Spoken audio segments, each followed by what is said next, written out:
I'm Tom Lemann, Director of Bakery Assistance at the American Institute of Baking. My name is Jeff Zeke, and I'm with the American Institute of Baking as well.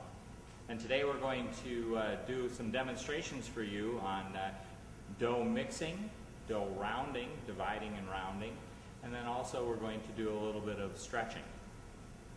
So we're going to take you through the whole process from mixing of the dough. We're going to say a few words about scaling, about portioning, about the importance of weighing our ingredients, and we're going to run us all the way through the entire dough mixing procedure so you can see just how the dough is supposed to be handled.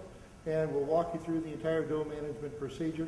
We're giving you a good, consistent, uniform dough that's going to perform for you on a daily basis, and it's going to give you a great product day in and day out. One thing that you might want to do is verify the fact that you actually have the contents that it says that it is in the bag. And it's about a half a pound light with including the bag. But typically if you expect probably about a quarter to 3/4 of a pound extra for the bag weight. So what we would want to do is maybe just throw a little bit more flour into here to make sure that we have the adequate amount of flour. What we're going to do is we're going to base our formulation on 50 pounds of flour for this particular mix. But one thing that you'll probably want to do is set your ingredients to percentages. And the percentages that we have here is based on flour, or sometimes referred to as baker's percent. Everything is based on flour. And so our flour is set at 100%. Then all of our other ingredients are based off of the amount of flour. But as far as if you wanted to calculate for different sizes of doughs, you can do that quite easily. So if we go to a calculator and we plug that into the calculator, again we take our 56% water, 56, and we multiply that by our number of pounds of flour, 50. And then we divide that by our percentage of flour, which is at 100%, and it'll always be, we'll divide by 100%. We'll see that we come up with that we want to use 28 pounds of water for this particular formula based on 50 pounds. We generally, when we're mixing a dough, want to start off with adding our water to the mixing bowl first. And we've tempered our water accordingly to adjust for the shop condition, the temperature of the shop, and taking into account the temperature of the flour. And then also taking into account the friction factor, the heat that the mixer is going to generate during mixing is something else that you need to. With every dough formula, we have desired dough temperatures that we try to achieve. For most of our pizza doughs, we'd like to achieve a temperature between 80 and 85 degrees Fahrenheit. The question is, how do I achieve that temperature?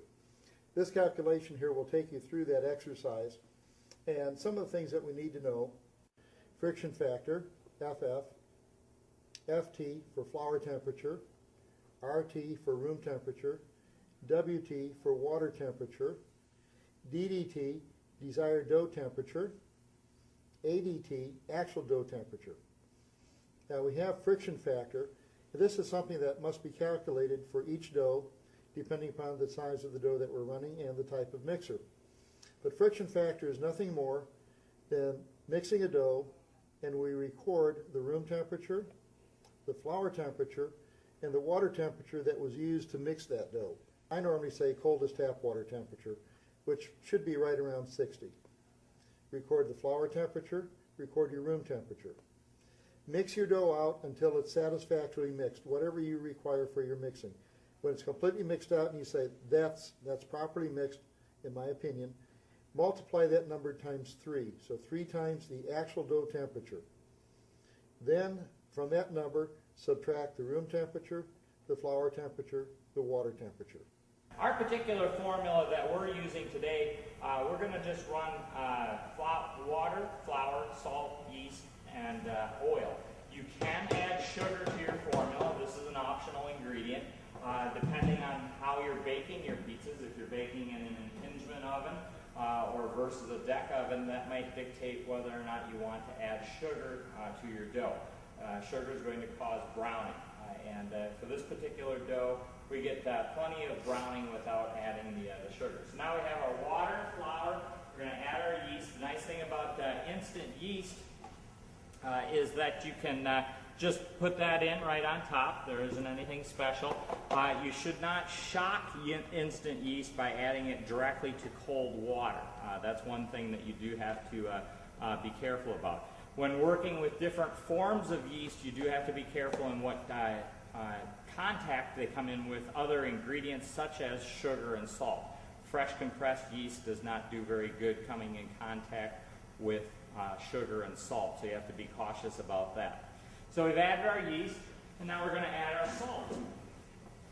And because we're working with the instant yeast, the fact that we put the salt on top of that, that isn't as big of a deal as if we were working with fresh compressed yeast. So at this point now, we're going to put the bowl onto the mixer and lift the bowl into position. What we have here is what's called an S-type hook.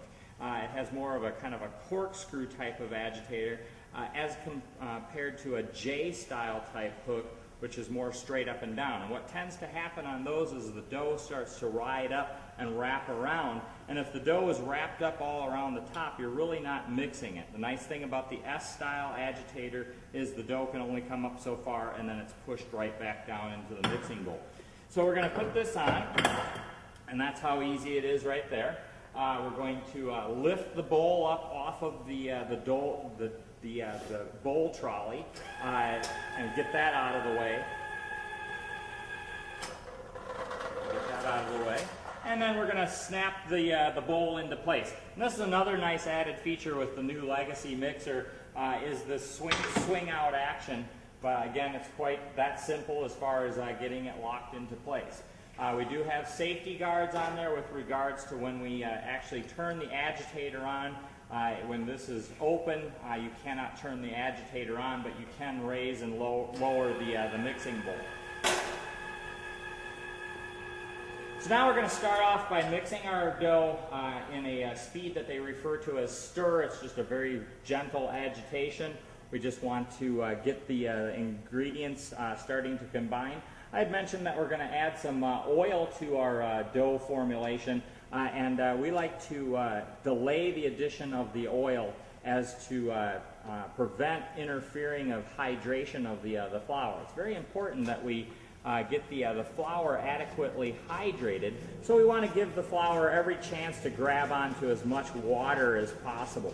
And then at that point, when we don't see any more dry flour in the bottom of the mixing bowl, then we will add the oil. Is we want to just get all the ingredients incorporated together. So I think now we can turn this on to the stir speed.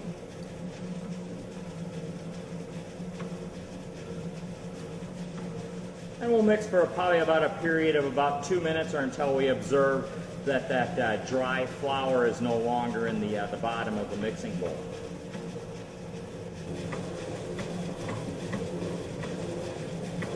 And so we can see that we don't see any more dry ingredients down there in the bottom. So we'll just stop it. You can approach adding the oil two different ways. You can remove or slide the guard out of the way and add in the oil, or you can add it while it's mixing, and the choice is yours. They do have an ingredient chute on here for you to be able to add things through the safety guard as you're mixing, so that makes it convenient to do that. So we're going to again go back to our stir speed, and we're going to start the mixer up.